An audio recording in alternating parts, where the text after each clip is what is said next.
Openness to other people also parallels openness to the world. If you're afraid, your stress levels go up, your cortisol level go up. Cortisol inhibits protein synthesis. Protein synthesis is how neurons grow. So when you're stressed, your brain is actually saying, this is not the time to learn anything. This is the time to be watchful and get the hell out of here as soon as you can.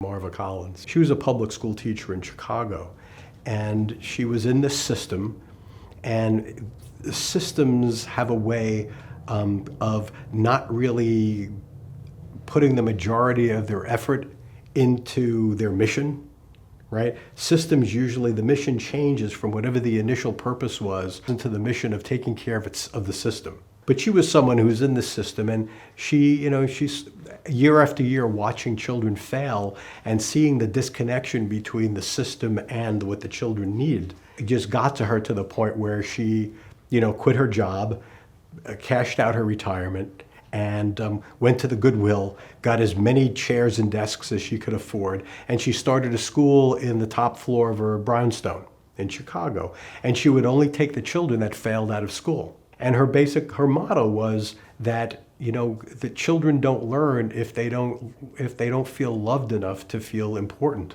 right? And so her school was all about loving the children that everyone had failed, that everyone had told were inadequate or stupid, on. And she just invested love in them as a way to give them traction to care enough to study and to pay attention and concentrate. Think about, the opposite of anxiety is exploration. In the animal research, you can't really ask a rat whether they're anxious or not. But, what you can do is look at how much they're exploring their environment. And the minute they become afraid, they freeze and they go into the shadows, right? And so you think about what you're trying to do in education is create an exploratory environment, right? And if a child's frozen, they're afraid. And then the question is, well, why? What about this thing frightens them? And this goes back to basic biology. It's approach or withdrawal. You approach the things that are interesting and you withdraw from the things that are dangerous. And so for a lot of kids, being social has just been too painful or defeating for them, or they don't have the skills. And a lot of kids, there's so much stress and anxiety and pressures that their brain, the plasticity in their brain that they need to learn is shut down, because stress is the enemy of neuroplasticity. It actually turns the brain off to new learning. And so it's clear to see in a situation where there's a lot of community violence, domestic violence, domestic abuse, drugs and all of that. But I see that all the time in my very privileged kids who go to private schools in LA. Their parents are distracted and overwhelmed, alcohol, drugs, workaholism, and they feel this overwhelming pressure to succeed in this world that is killing their parents. For these kids, school was just something that they went through sort of as like a serial failure experience.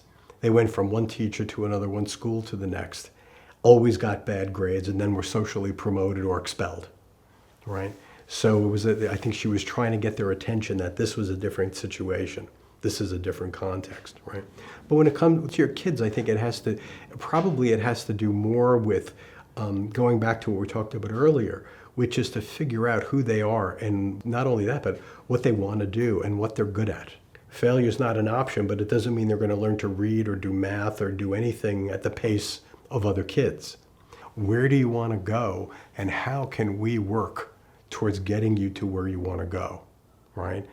Giving up on you is not an option, right? Not finding something that's meaningful to you, not finding some way for you to contribute to the tribe is not an option, because that's no life.